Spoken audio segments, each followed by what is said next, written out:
Good morning, everyone. Thanks for joining. We will get started in about a minute.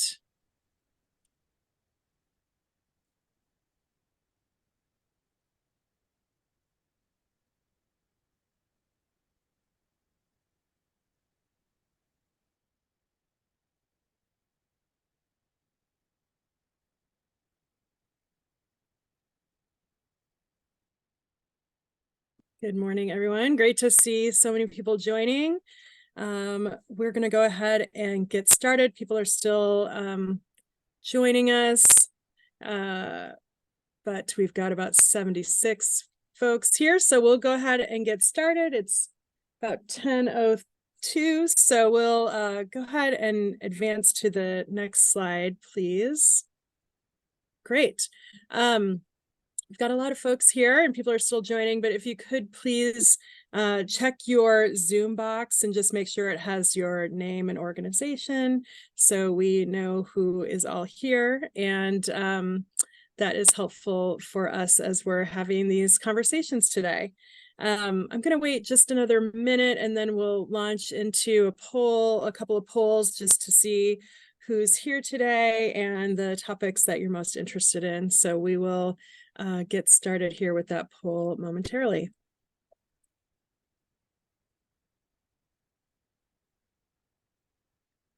We had about 160 folks registered today, so there may be people joining us here as we go along. We'll go ahead and get started with a poll. I'm going to open up a poll here just to kind of see if there's a particular topic that you're most interested in. If there's, a reason, a key reason that you're here to add your input for a particular topic. Are you all seeing the poll? Okay, great. Or you may not be sure, or you're interested in all of the topics. But just to give us a sense here of what we're looking at for potential breakout rooms later in this meeting.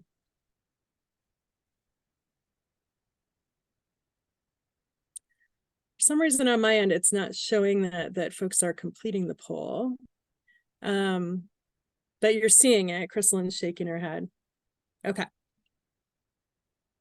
Great. Well, I'm going to go ahead and end the poll and see. Yeah, so I guess that didn't work out for me. Today, are you seeing 0 on the polling? No, okay.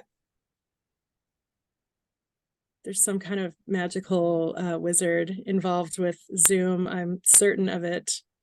Can someone share with me so I can hear if we've got balanced construction costs, resident services, operating costs, subsidy limits, priorities? It looks to me like, and I don't know if there's a better way to do this, but it looks like the priorities threshold scoring is the top interest with 41%.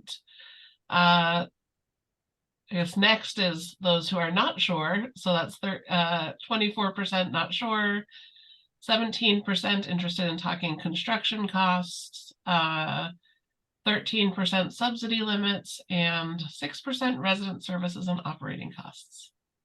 Thank you, Natasha.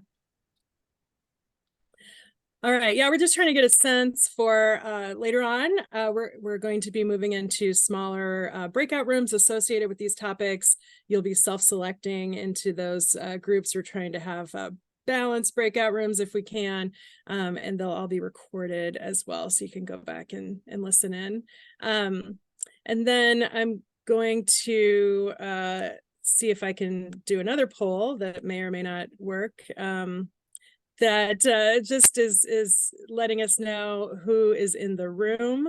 It's not perfect by category, but if you can select your, the role most closely affiliated with what it is that you do in the affordable housing realm. So we'll give a second. Folks are seeing that one. Okay.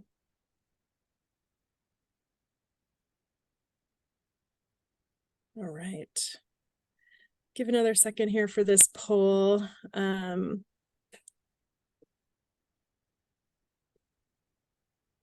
And then if I could have someone share a little bit of a summary here of where we're at. It doesn't show me on my back end, on the back end. 47% developer, 0 property manager, 4% service provider, 2% culturally specific organization, 5% lender investor, 7% consultant, 0% architect or attorney, 19% local government, and other 16%. All right. Thank you for the help with that. Appreciate it. It's just interesting for us to see who is present today in the room and providing input. So thank you. Thanks for participating in that poll, and we'll move on to the next slide. And talk just briefly about the agenda and how we're spending our time together. We'll talk about process agreements, and then we'll move into the topic presentations associated with this funding frameworks discussion. So we've got 4 topic presentations, and our OHCS staff will be presenting those in this large main session format, so everyone can hear all of the topics. And you may your interest may be piqued in another area, so please actively listen and see if there are if there's input that you might have for a topic that is shared in the main session. We'll just then take some clarifying questions. After those topic presentations, we'll go into breakout room discussions. That will be about 30 minutes. In those smaller room discussions where we have specific questions that we're asking you to provide input for us. So you'll hear about those questions in the main session, and then you'll be discussing those in smaller group format for about 30 minutes. And then we'll return to the large group for closing. We will be done before noon, likely, but appreciate the opportunity here to dialogue with you today, and appreciate your valuable input for these key topics.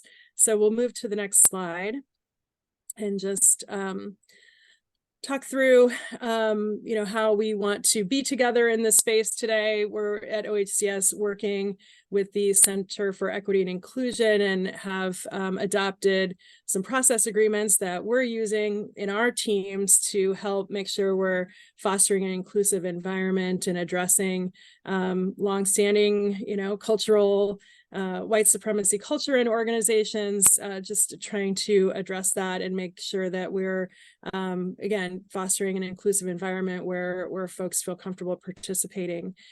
So we're asking for you to also stay engaged, speak your truth responsibly and mindfully, that your opinions may differ from others, and listen to understand. And I think that this is one that if you maybe have read through some of the materials, and maybe you come in and you've got your mind sort of made up on how you feel about a particular topic, try to come back to listening to understand, and keeping an open mind about the topic, and generally approaching it from that perspective.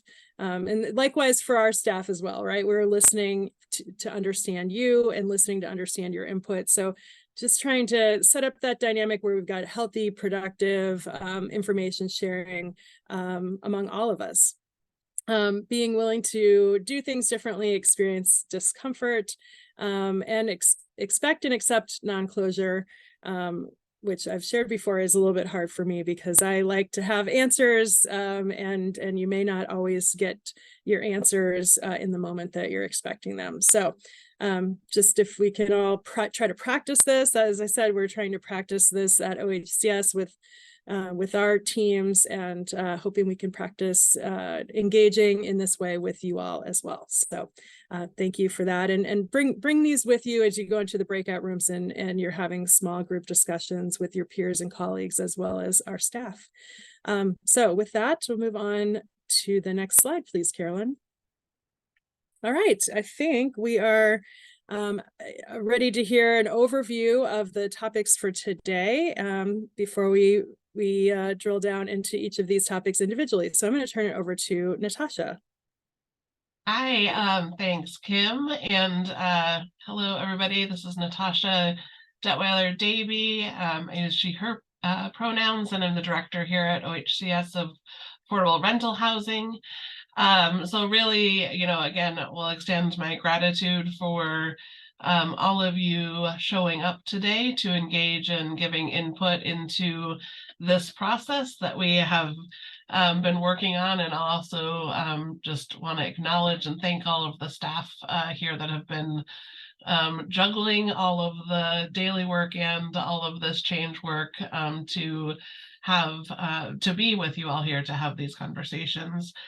And so this is, you know, I think as Kim has been kind of framing up, this has been a long, you know, it feels like a long process of engagement on a lot of topics, which are all really integrally connected to each other. And it hasn't allowed us to do that report back on what is the answer and what is the conclusion or the recommendation coming out of all of these. And I think to that value of, you know, accepting non-closure, we're kind of leaning into that place, knowing that we really need to hear the feedback and temperature around all of these different aspects of a funding process and the funding and project operations to really make sure that we can be looking at this eyes open with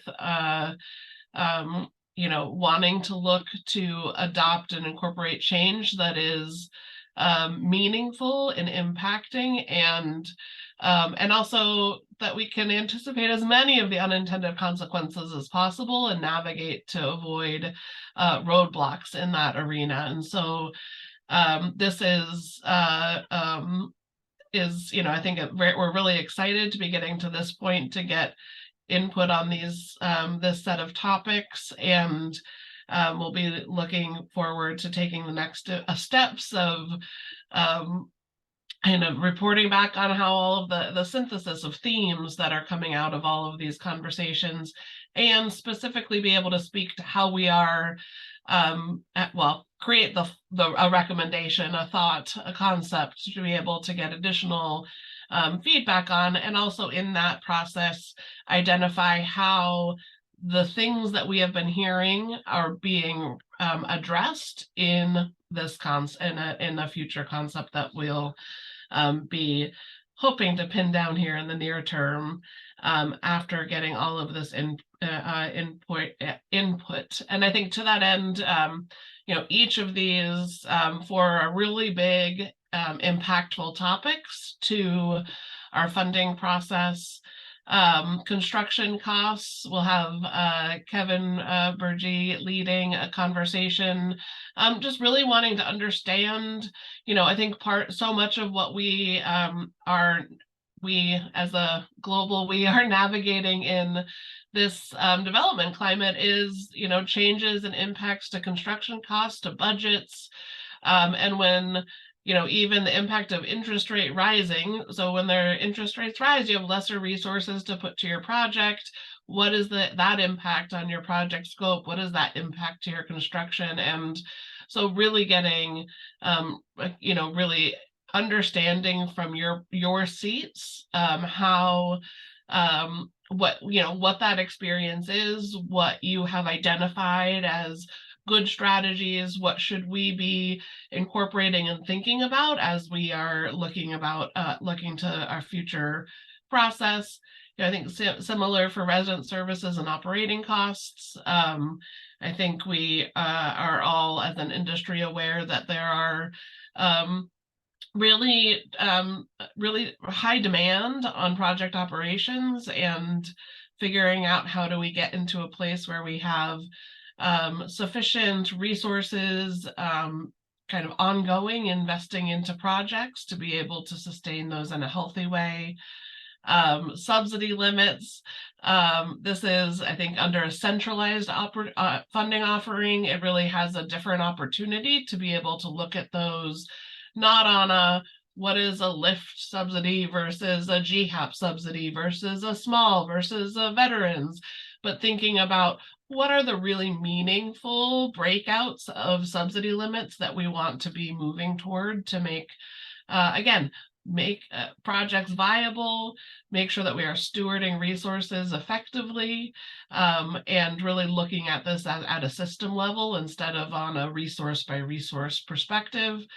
And then I think it sounds like where most folks are really thinking about, but what are our policy priorities?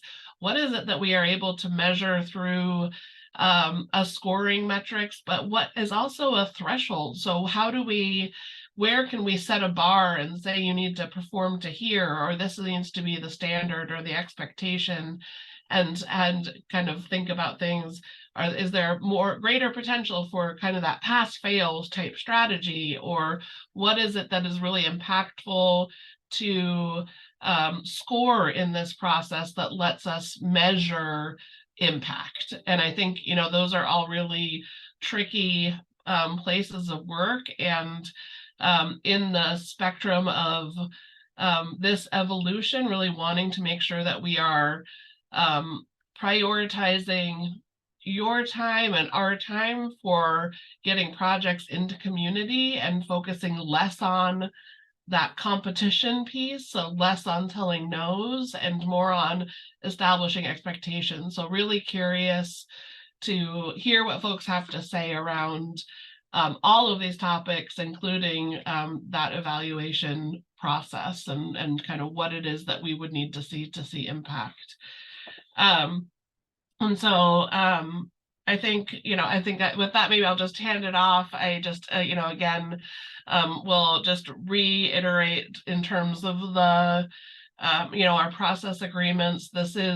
These are hard conversations. These are impacting people in incredibly real ways, and understand that. And it can feel like there's that, you know, I think that when you have a lot to say, and I just really want to make sure that we really think through wanting to, you know, just reinforce to speak your truth responsibly, which both means, you know, with a tone of respect, but also giving other people voices in that space. So making sure that there are opportunities for everyone to share their thoughts and raise questions.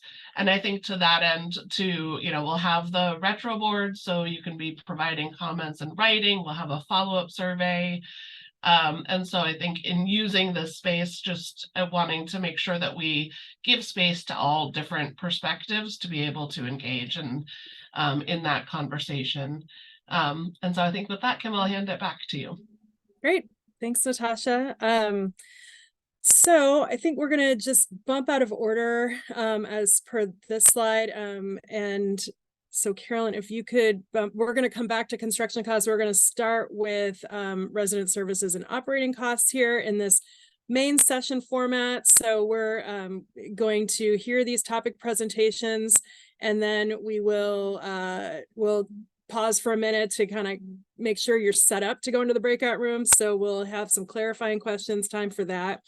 Do feel free to use Q&A and chat if you would like, and we'll try to get to those responses as we can throughout these presentations. But there will be a time after all of the topic presentations to pause and, you know, have your clarifying questions, just to make sure we're set up for the small group discussions and being able to get your input in those spaces as well. So we'll launch into our first presentation today, and I'll turn it over to Chrysalyn. Good morning, everybody. I'm Chrysalyn Frannell, and I'm the manager for the Asset Management and Preservation Unit, which is on the portfolio administration side of the Affordable Rental Housing Division.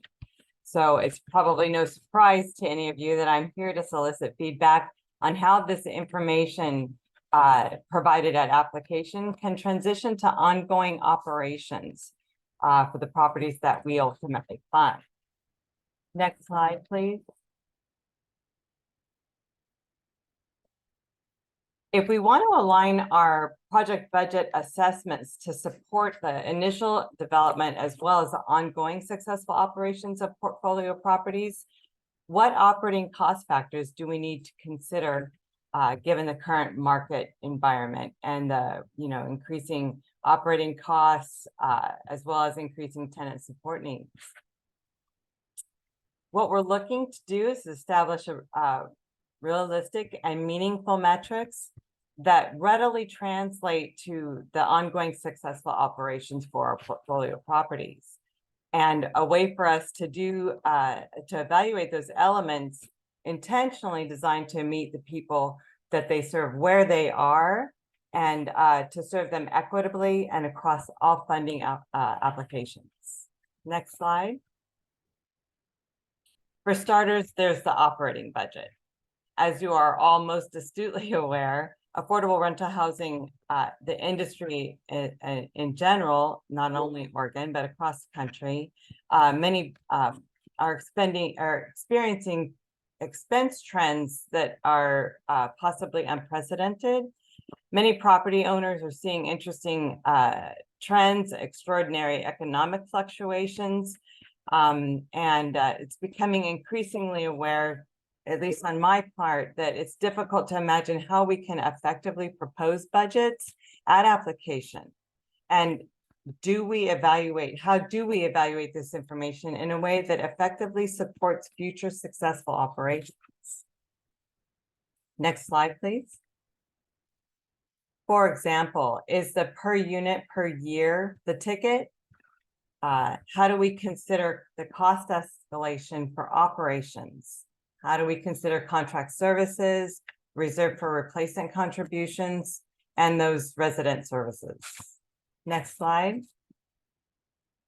Speaking of resident services, designed to enable growth and innovation, resident service programs vary in what and how they offer these services, and the needs of the populations that they support differ. So how can we design our assessment criteria in a way that demonstrates the ability to best promote physical, emotional, and financial health for the residents across all applications equitably? Next slide, please. They're difficult to standardize, and imposing limits on those plans could be counterproductive and ultimately foster the development of ineffective plans. And we know what happens when we have ineffective resident service plans. The level of tenant dissatisfaction goes up, and there goes your budget. And ultimately, the overall financial performance of the property is compromised. And that's even if the property is permitted to have a resident services budget at all. Next slide. So as we reimagine our funding structure, an examination of how project budget assessments support development, as well as the ongoing successful operations, would not be complete without consideration of a replacement schedule. Next slide.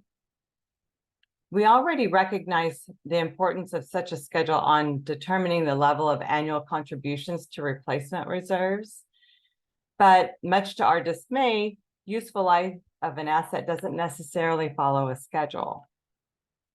And there may be some benefit to evaluating a property's surplus cash for disbursement with regard to the replacement schedule. But what other things should we be considering?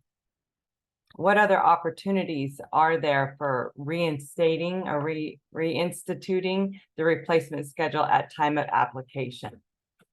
Next schedule. So a plug for our breakout session.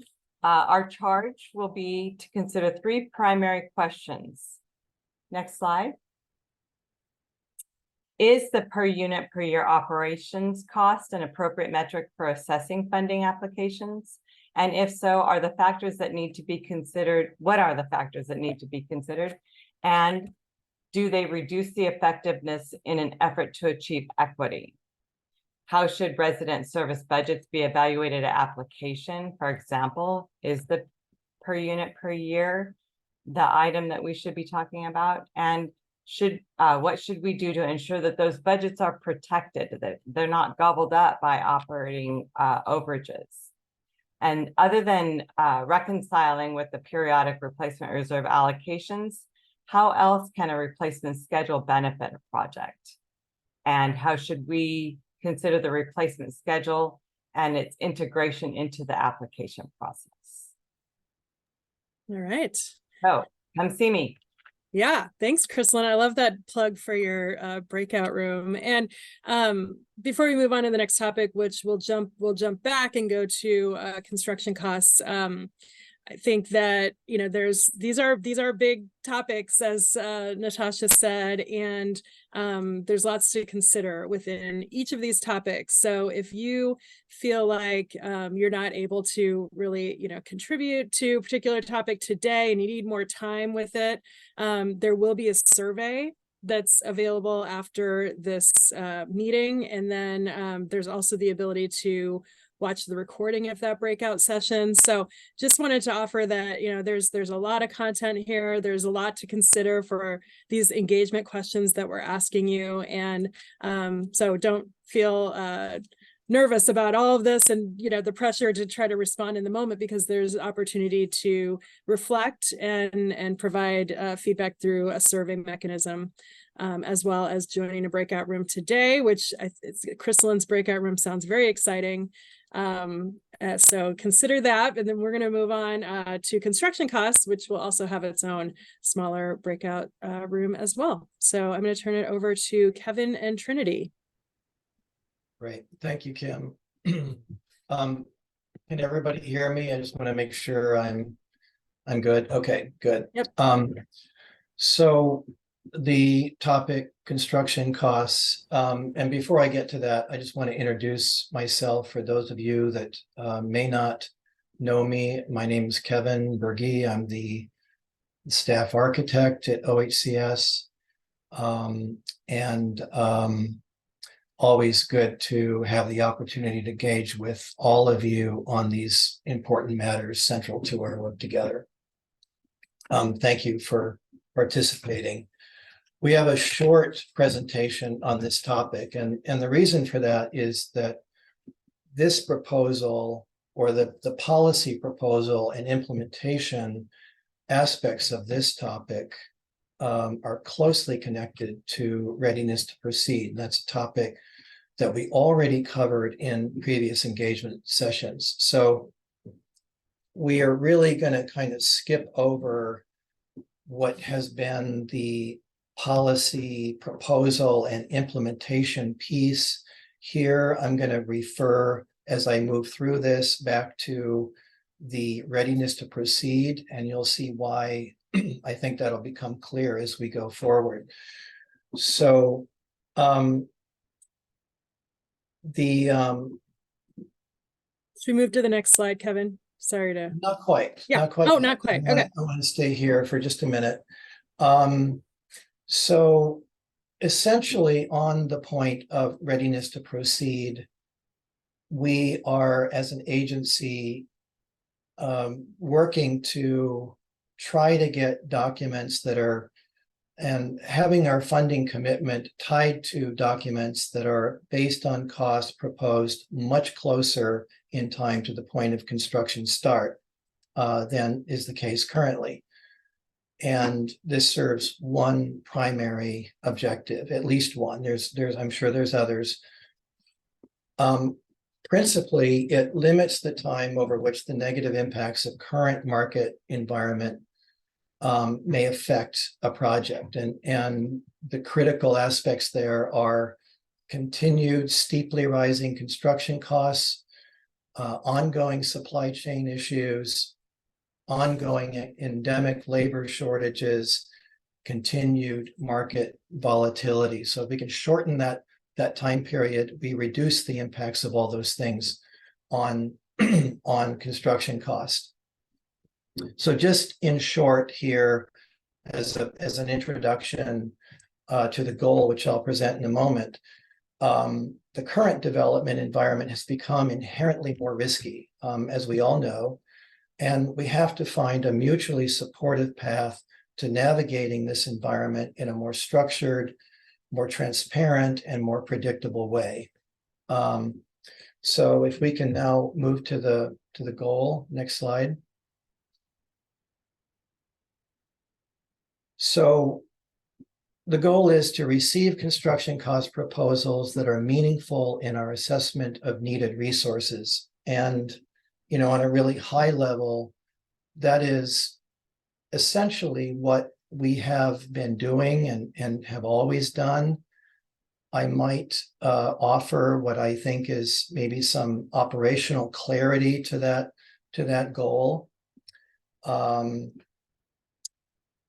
I would say that that is that the agency is seeking to achieve a higher level of confidence in the cost proposals we receive at the point of funding commitment. Further, we are seeking a clearer view into what process our partners are using to arrive at the costs they propose. So understanding the way that you are getting to those costs helps us build confidence in what you are proposing to us.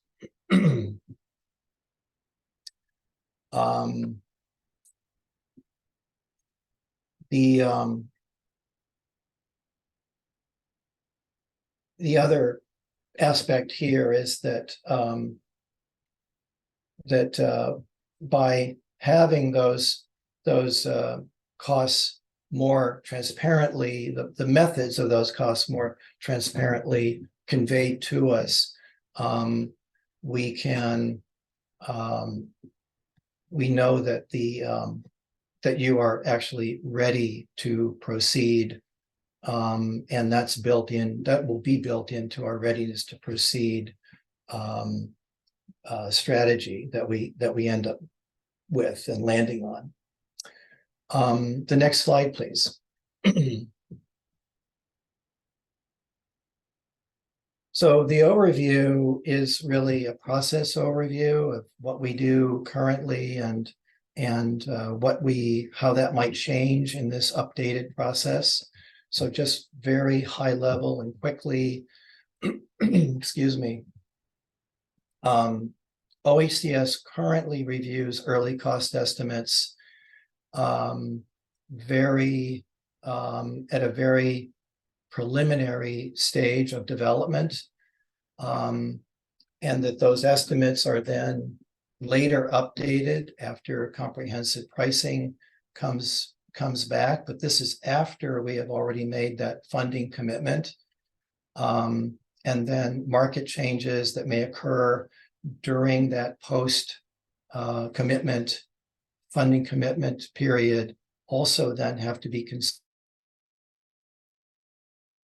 considered later in, potentially not all the time, but we see it on a regular basis, requests for more subsidy, the request to fill funding gaps, and also potentially the alteration of the project design and potentially the target demographic that the project was intended to serve.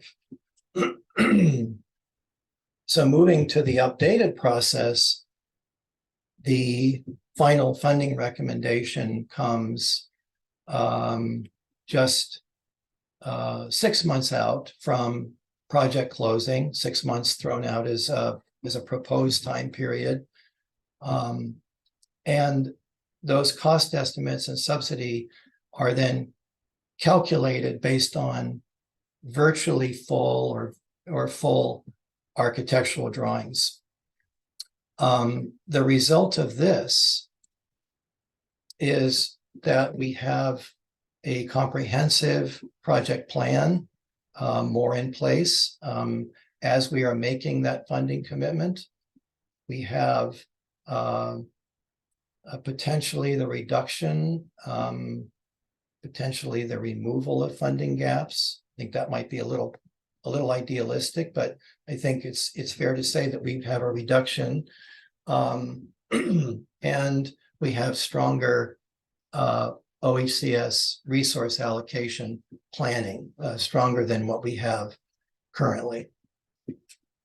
Next slide, please.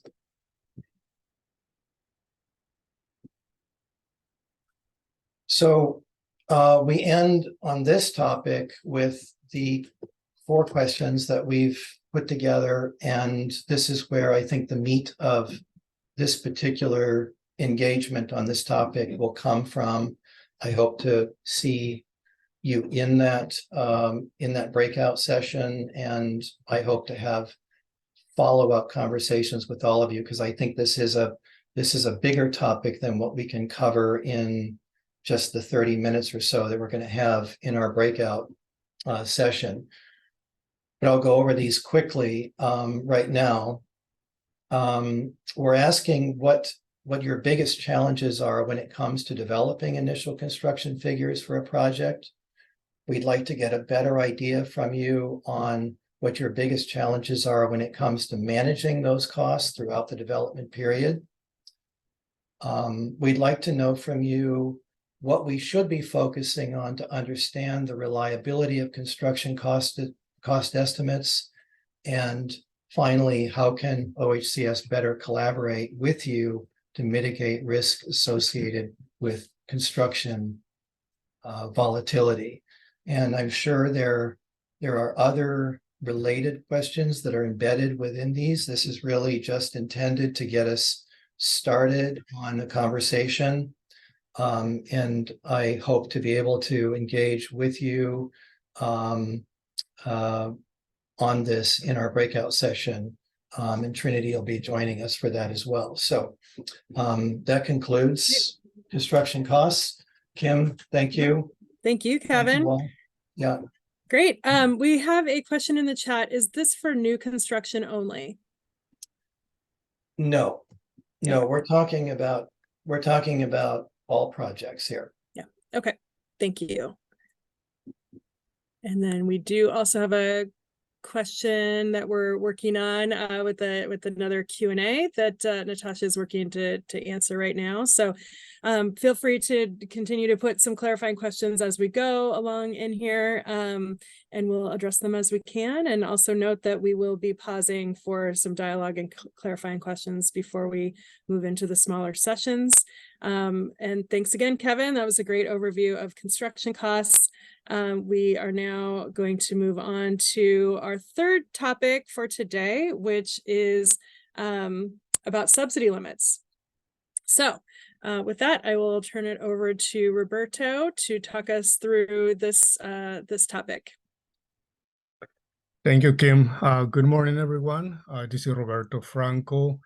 I'm the Assistant Director of Development Resources. So that's the whole shop where all of the NOFAs and the funding is designed and released and processed and reviews.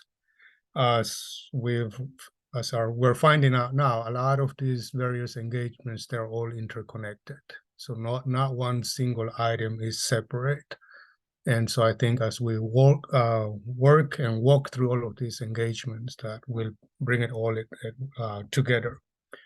The last item, construction costs, I think it's talking about this interconnectedness. It's tied to the subsidy limits also in many more than one ways. All of the resources that we manage, both federal as well as state resources, they contain either by clear legislative language or by legislative intent to meet state priorities, to meet state policies. They contain subsidy limits. Inherent in that is also the fact that it's the scarcity of resources that sometimes make us or lead us into creating the subsidy caps. And we don't have, as we all know, we don't have enough resources to provide and fully fund everything. So that again creates the need for subsidy caps. I think they also exist, the subsidy limits with the intent, and it has happened to prompt and leverage private investments. I think that's what helps us create these public and private investment and partnerships as well. Over the last several years, as many of you that work with us, every biennium we develop a funding calendar and funding schedule with details about the funding sources, including the subsidy limits.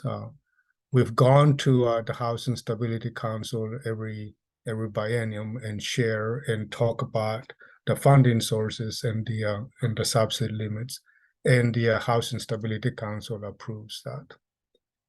In all of these years too, all of these subsidy limits are delineated by the single NOFAs, as it's been our practice of providing the funding through individual NOFAs.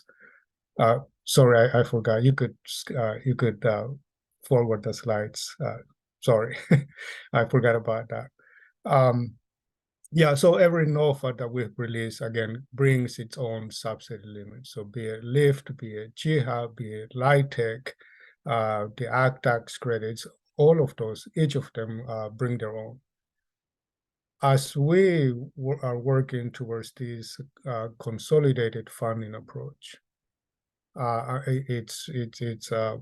we want to get to a place where when we talk about subsidy limits, that we can create and provide a clear criteria for those subsidy limits based mostly on, or based on housing type, on the housing needs, instead of, again, the single NOFA, or instead of the single funding resource that we're deploying.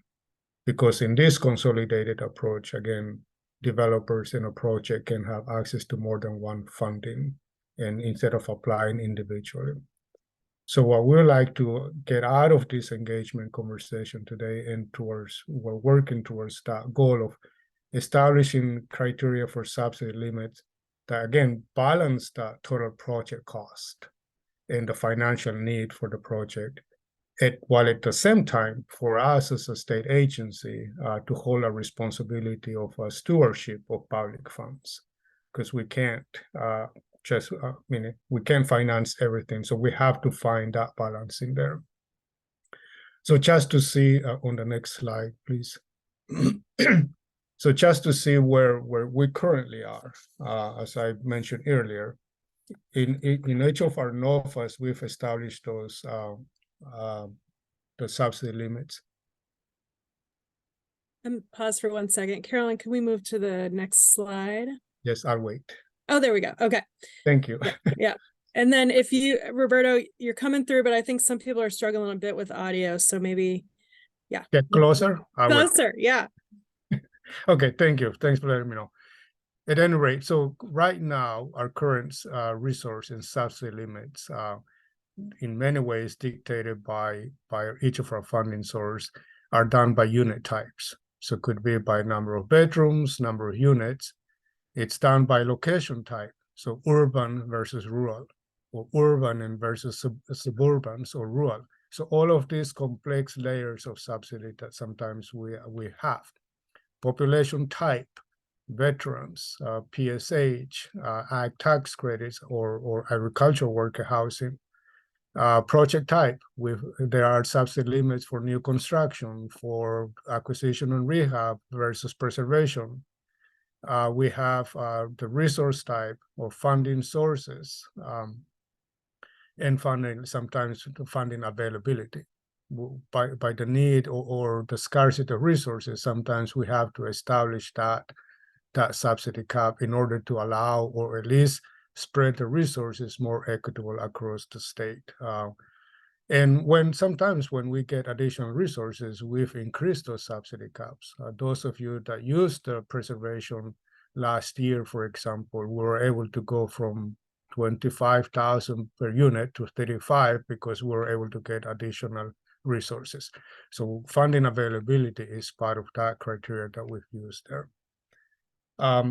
So really what the part of the conversation in the breakout room, what we would like your help with is really, how do we now, in a consolidated funding approach, with your help, how do we establish, how do we determine distinctive categories that we should consider, especially where there is flexibility, where we can do that. And even with some of those that are hardwired in legislation, maybe there is innovation that we can do there. And so we have 7 categories here of possible areas where we can focus subsidy limits in there. So I'm not going to read them out, but these are also the, again, which one of those would work best for a project, meet the housing need, meet the housing type, and again, allows us to balance that stewardship of public resources. The second question on the next slide, we're asking you also, maybe for projects that require lower subsidy, is it possible to think about first come, first served? And those that need higher subsidy maybe go through a much more rigorous assessment. And we did that last year again with the preservation. With the lower amount, they came in, they went out. That was an effective way of developing or providing the resources. But we in this consolidated approach, we want to see if that's also feasible. And lastly, are there other policies out there that we haven't thought of or that we should consider, so that with this public and subsidies, we can also take advantage and true advantage of private investment and leveraging there. So those are the three questions we want to explore with all of you. Now, there might be other questions that can take us there. Subsidy limits, I think Kevin alluded to some of that. And the funding that we provide are also subject to a lot of the market volatility, and that we have to all keep in mind. So I think in this effort of creating a clearer path, but also keeping some flexibility in it there. So come join us and let's talk more about subsidy limits. Thank you. Thank you, Roberto. Yeah, just, some easy questions to answer here. No, again, this is, there's a lot of information in these topics. And so we appreciate that you are, as much as you can to be able to help with your input that we can use as we make decisions about this going forward. So thanks for that overview, Roberto, and think about those questions that he's posed and have an opportunity to provide your input in the breakout session here in a little bit. We do have one more topic presentation, and then we'll pause for some dialogue and clarifying questions before we go into the smaller rooms. And with that, I'm going to turn it over. This is our fourth topic for today, policy priorities, thresholds, and scoring, and turn it over to Mitch and Rick for this presentation.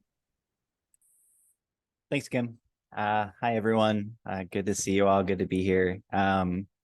My name is Mitch Hanoush. I'm the Senior Policy Analyst for the Affordable Rental Housing Division. And as Kim mentioned, I'm here to talk about our policy priorities, different threshold options, and scoring generally.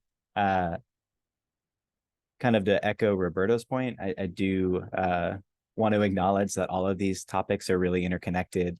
It's hard to speak to any of them in a specific vacuum. Construction costs, operating costs, subsidy limits are all pieces of our policy priorities, and policies intertwined throughout this entire conversation. I think the intent here is really to talk through kind of higher level policy objectives that the agency is attempting to consolidate from our different NOFAs into this kind of broader one entry point NOFA option.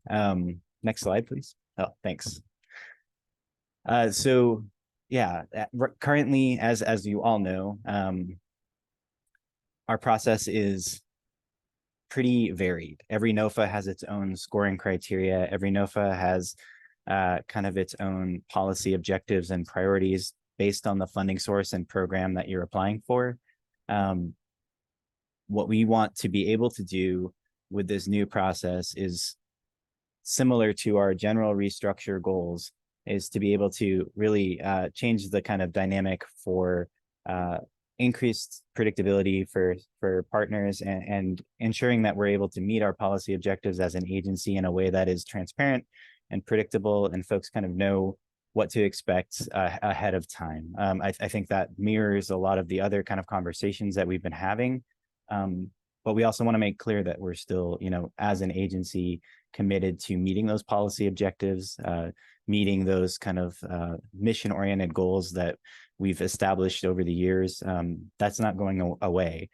we're thinking about new ways to ensure that those are happening and new ways to ensure that projects that are being funded are meeting those kind of high expectations for affordable housing in our state, so that tenants that are living in those units are getting the best outcomes possible. That's a commitment we have, and I think that's the conversation we want to have with this group today, is ways to ensure that those objectives are still being met, whether they're the right objectives, and how those look from project to project that you guys are bringing to us. Next slide, please. So with that in mind, 3 of the kind of overarching goals that we want to keep in mind with these kind of policy objectives and how we're moving forward with them. First and foremost, I think, as I mentioned, that predictability, moving away from that kind of every NOFA having different scoring criteria that are sort of tweaked and adjusted year to year based on feedback. I think we want to make sure we're being as transparent upfront and clear. We want that clarity for folks that are going to be applying for funding, that they are going to be able to meet specific criteria and feel pretty confident and assured that they would be able to receive funding if they are able to meet those expectations.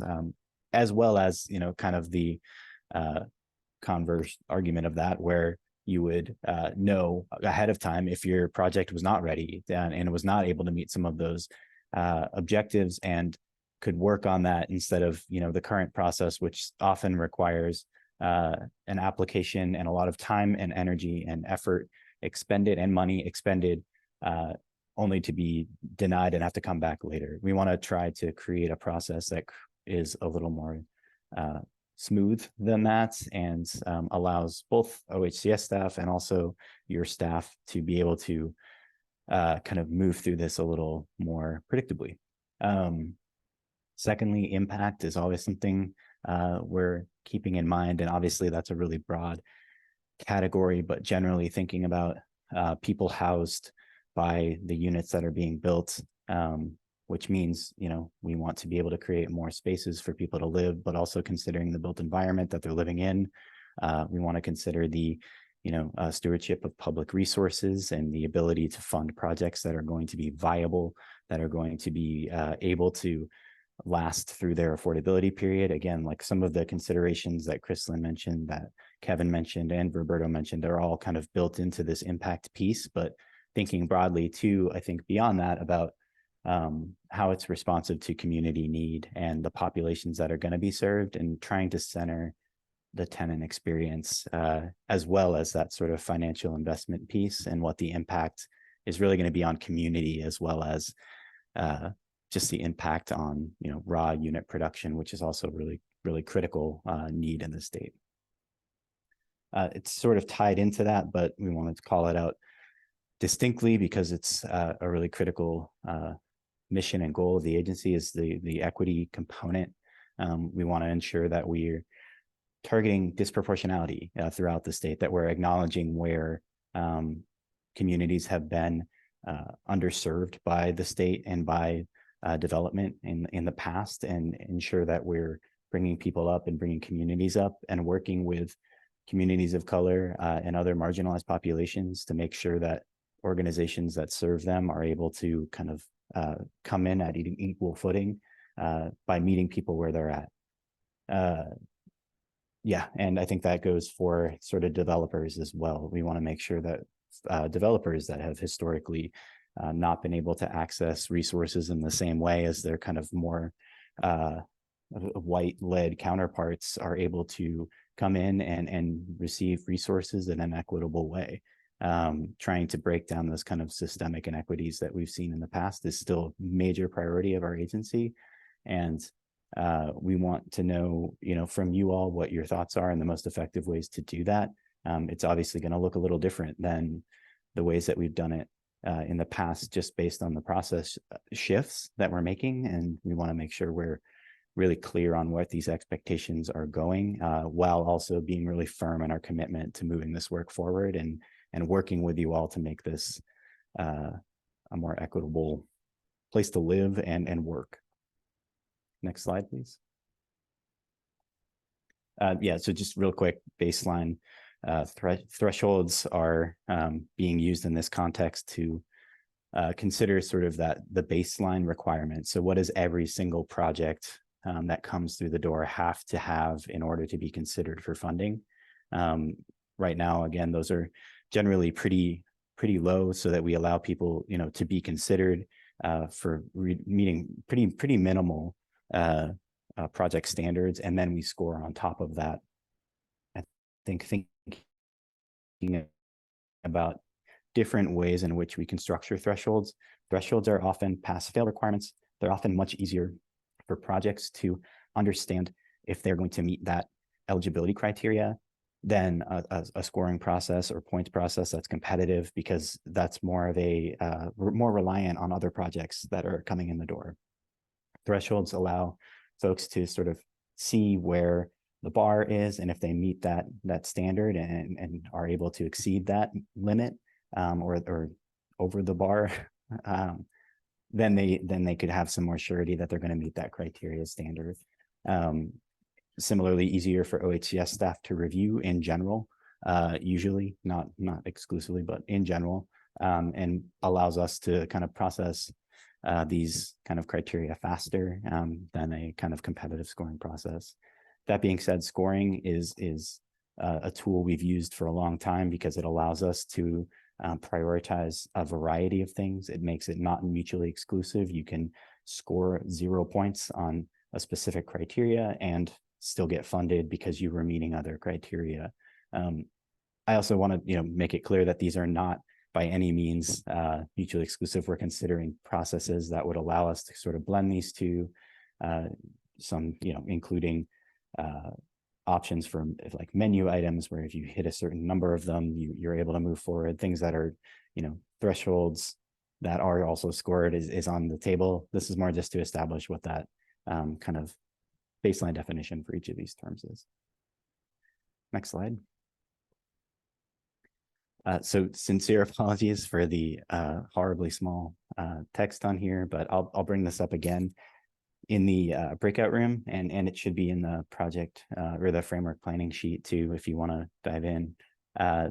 So we evaluated all of our NOFAs. We also, did a lot of research nationally with other states who have sort of a consolidated process on some of the key criteria categories that that they use and that we use across all of our NOFAs to try to establish what we want these kind of base policy objectives to be.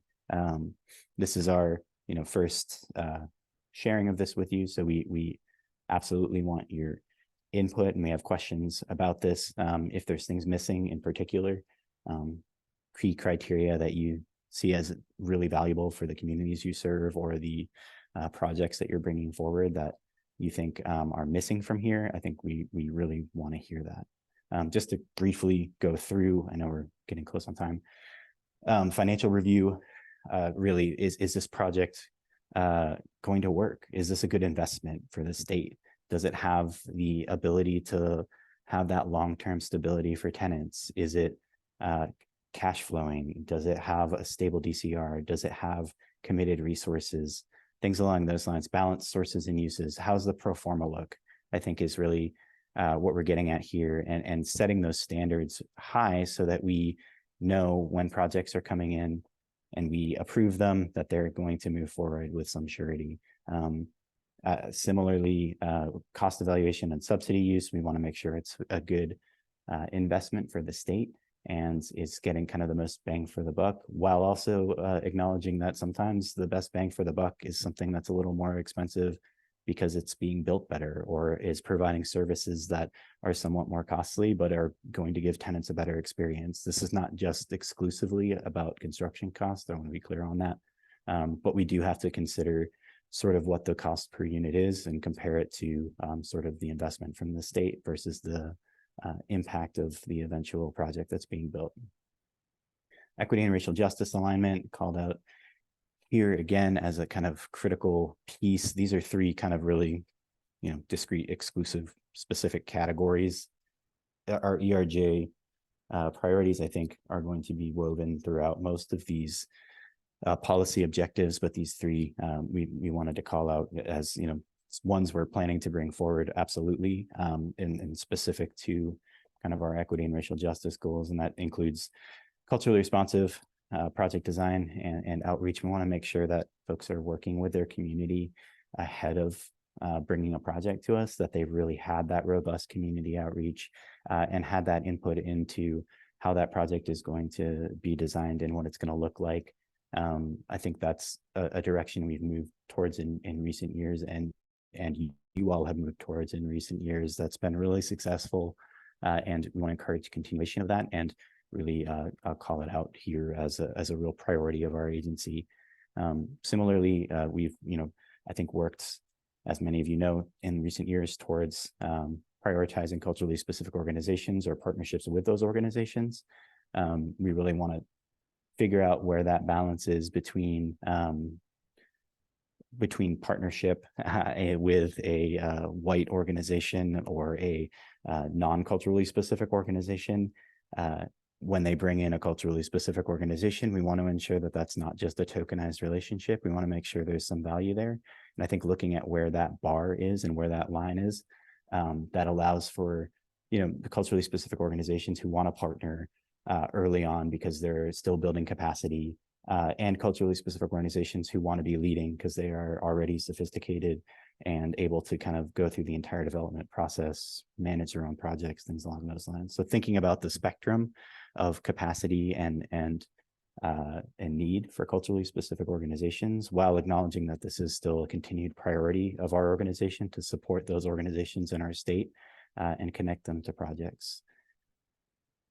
MWSB goals, again, this shouldn't be shocking to any of you who've been working with us. This is a continued area of growth for us, and we've done I think a phenomenal job since Claudia has come in to really clarify some of the expectations here and some of the compliance policy mission, with the intent to get to a point where we are able to evaluate projects' performance on this. I think there's a really good path forward that Claudia has been working on with a lot of you on sort of ways that we can evaluate without being overly punitive, thinking about kind of nuance in this, which we absolutely want to have that discussion with you all around where that line should be set and sort of what that criteria should look like.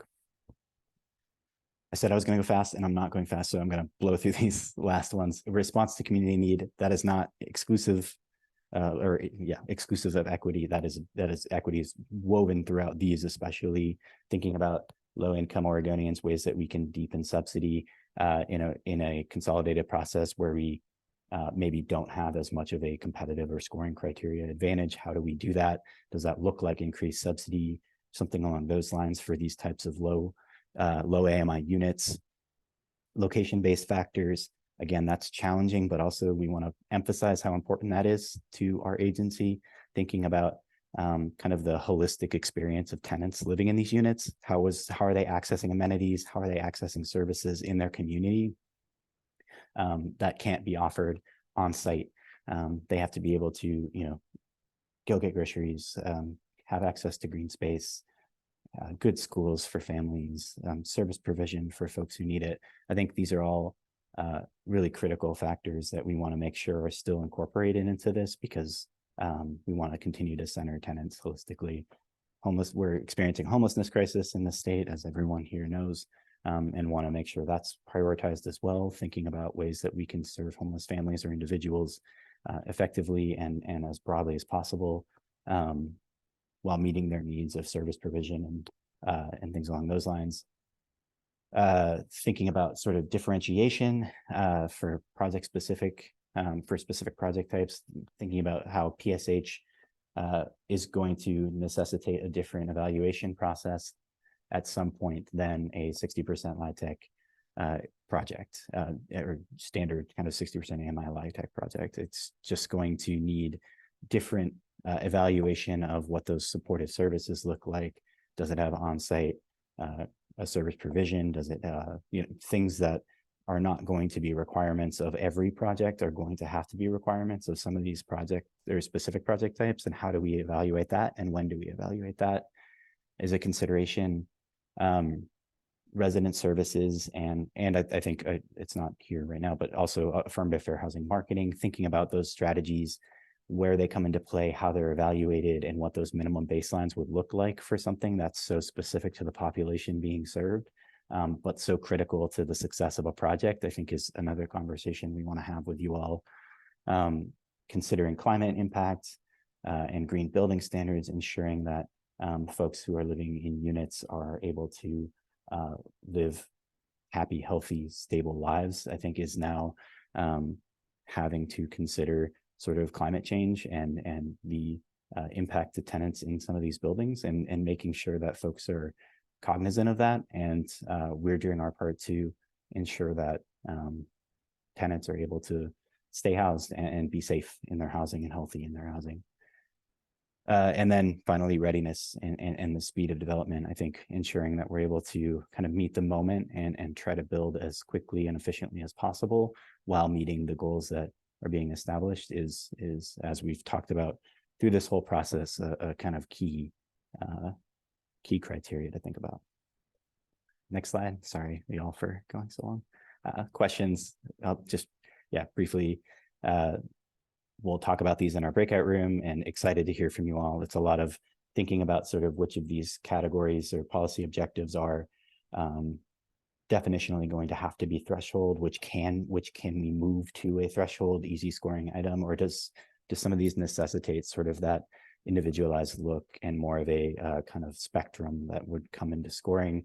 At what point in the process should we be looking at some of these criteria? What are most helpful for OHCS kind of to understand impact? Which of these criteria is really, in your mind, having the biggest impact on the communities that you're serving and needs to really be emphasized? And what are we missing? I think is really a critical one that I want to get from everyone. So thank you. Come to my breakout room. Thanks, Mitch. A lot to cover there, and appreciate getting some more detail around that topic in particular. I know people are really interested in that. So we do have a question in the chat that I wanted to just pause and answer live, and then we'll take additional clarifying questions that you may have about any of these topics that we're talking about today before we do the breakout rooms. So a question in the chat: is there data or reports for how things have been working to provide factual context to all of these issues? And I think I'm going to kick that over to Natasha, and maybe some other members of the team might chime in as well.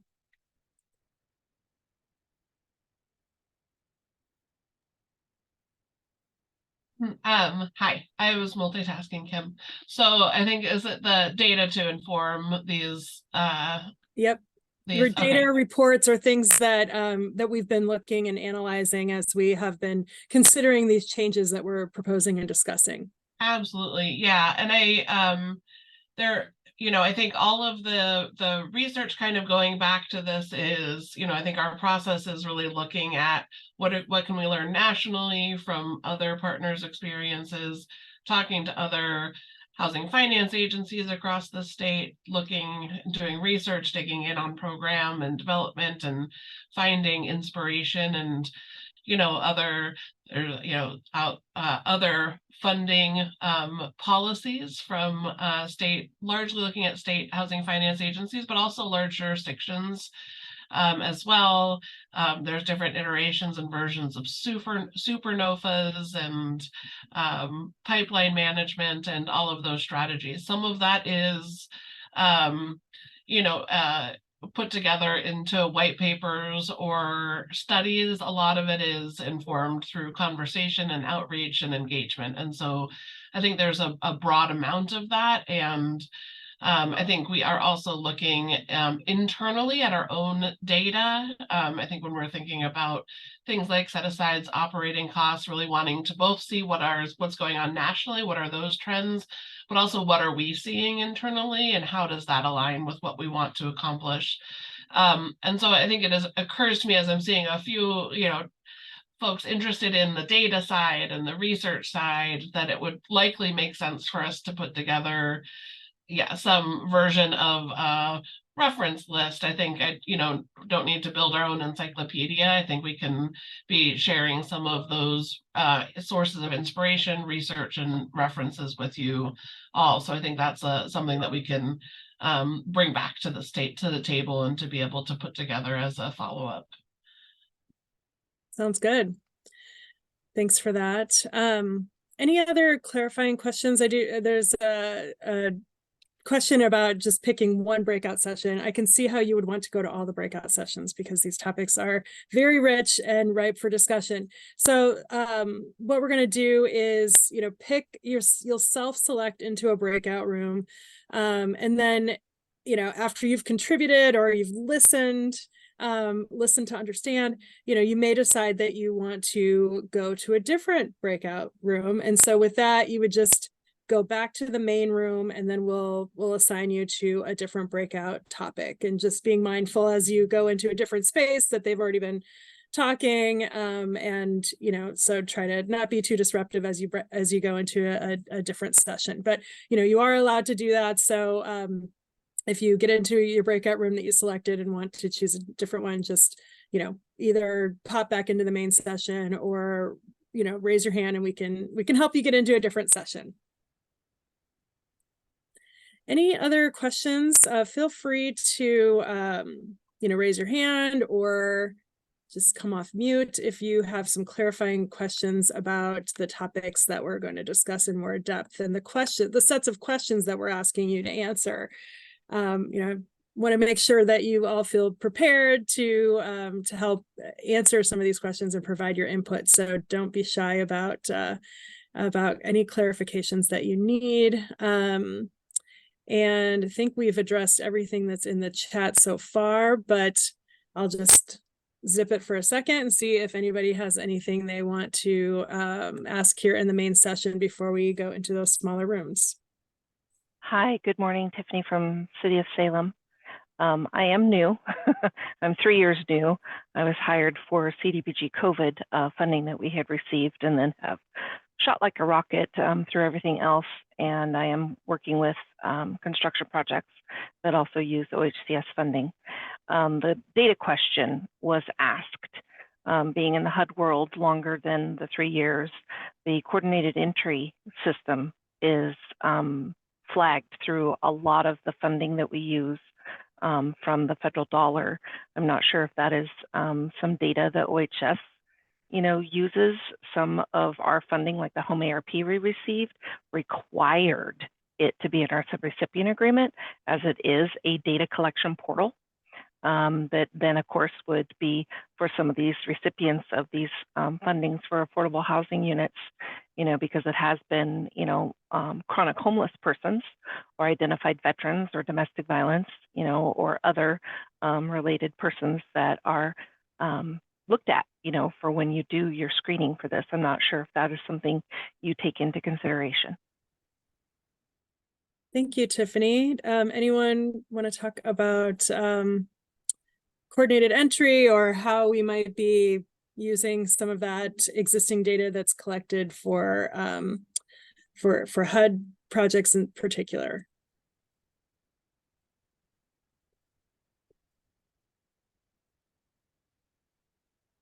I don't know that we have the exact, I think that's a really important flag. I think I think in terms of an piece of input that we need to be contemplating, and I don't know that I have the answer right now, but I think we should probably continue that conversation to really understand that aspect of it, so that we're making sure that we're responsive to it. I think, and there's some of these Q&As coming in where it's kind of reflecting some of these aspects around, I think our intent around really focusing our energy and effort on moving projects through a process where we are queuing up success. And I think that is going to mean that we need to have projects create their own timelines as is applicable to the project's unique circumstances. And I think it's there's drivers on what types of funding sources are being leveraged into the project. Where is the project located?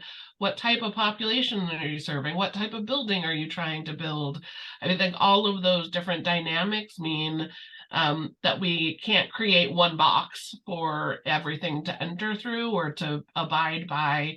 And our intent is to come up with a structure that allows for individuality and nuance to be reflected and supported through our process. So, I mean, I think that's where I would look to that. I do, I think in terms of, our wanting to invest our work through systems that need to exist as kind of an aspiration. And so using our coordinated entry processes where we know that if we are all users into that process, that we will have a stronger foundation for addressing critical needs. So I think, I think broadly, I think there's just a lot of good work and collaboration that we can accomplish around that, and it just making sure that we're aware of the perspectives. I think I didn't mention earlier, but we did have an engagement with other public funders, who are putting resources into projects as well. And I think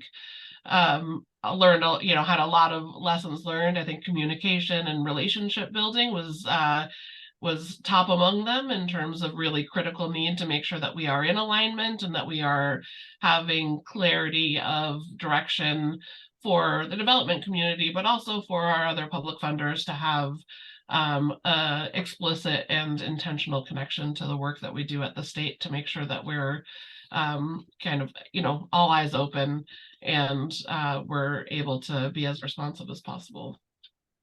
All right. Thanks, Natasha. Roberto? Yeah, I was just going to add that I think, Tiffany makes a good point that I think for some of the housing type and populations that we want to house, the coordinating or that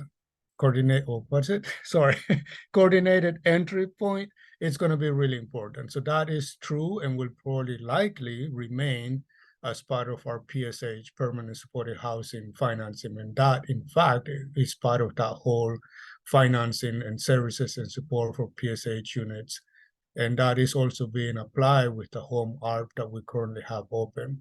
So in some areas, yes, for sure, we need to keep that because that's part of the whole process of working with communities and working with individuals that need the type of housing. So I think the PSH housing will be part of that. So I don't think that we can, and we're not proposing that we're moving away from that because that's one part of the system in which we can operate.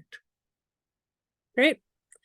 All right. Thanks for adding that, Roberto. I think we'll go ahead and move into the breakout spaces. I'll open up the breakout rooms. If there are any issues, you just go back to the main room. We've got a facilitator in each room, a helper in each room. There's OHCS staff. So if something comes up, we'll be able to get you where you need to go. So we've got about 30 minutes. We'll just do the smaller group discussions. You'll have access to an easy retro board, which is like a whiteboard type of function, so that we want you to be putting your input directly into that whiteboard if you can, but also, asking each other questions, dialoguing over these big questions that we're posing here. So we hope that you have a productive conversation and are able to get some input into that easy retro board. There will be surveys. So if you're not contributing a response today or contributing input, you have about a week to use a survey. We'll send out those links. We'll put those links in the chat when we come back and the large group format here to close out in about 30 minutes. So with that, I'm going to go ahead and open up, and you guys all, select where you want to go and zap into these other rooms. And we will see you back here in the main room in about 30 minutes.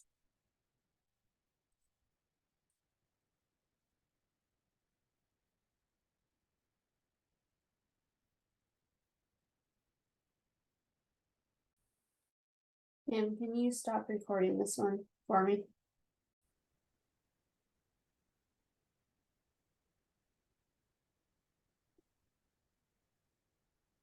All right, welcome back.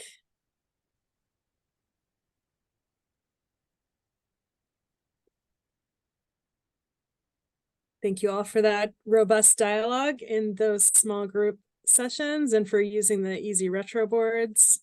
It's very helpful to capture your input.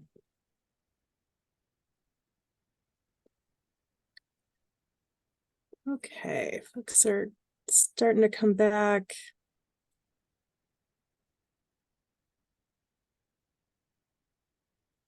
Okay, I think we have everyone here. So we'll just close out really quick. I want to thank everyone again for their patience with the Zoom administration today. So thanks for bearing with us, and I'm glad we were able to get into those breakout rooms and have that robust conversation. And so I'm gonna turn it over to Natasha here to close us out. I'm gonna go ahead and put the links to the survey in the chat, the 4 topical surveys I'm in the chat, and turn it over to Natasha to close us out. Great.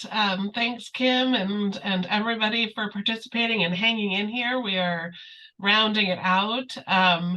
And so I kind of, as we kicked off, was kind of talking about all of the pieces of this puzzle. I think with this being the last, identified specific input versus response engagement. So we are pulling all of these pieces together. And I think likely many of you got messages from Director Bell, kind of looping back with us as we have been doing this engagement and checking, engaging with her in conversation as well about the themes that we are hearing and seeing. And this is part of what I'm intending to bring to our Housing Stability Council meeting and conversation. I was going to say next month, which is next week. I think what we, what we are all coalescing around and identified in there is the idea. And I think we've signaled that in several places, but that, that we understand and hear very clearly that projects need early clarity about whether you'll have access to resources. And that means that we need to build that into our process.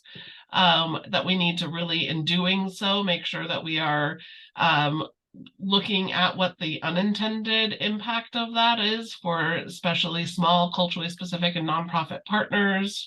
And that definitely informs both how we set up our process, how we offer technical assistance, how we create set-asides and responsive subsidy limits, and how we stand up our pre-development program. And then again, and I think I was talking a bit about this earlier, that each project is its own unique thing, impacted by all number of factors associated with it. So coming up with a very rigid, you need to do this at X time process to apply to all does not make sense. And that I really think that we need to make sure that we are kind of supporting timelines that make sense for projects and need to have that incorporated, as well as, again, that jurisdictional relationship and partnership as public funders.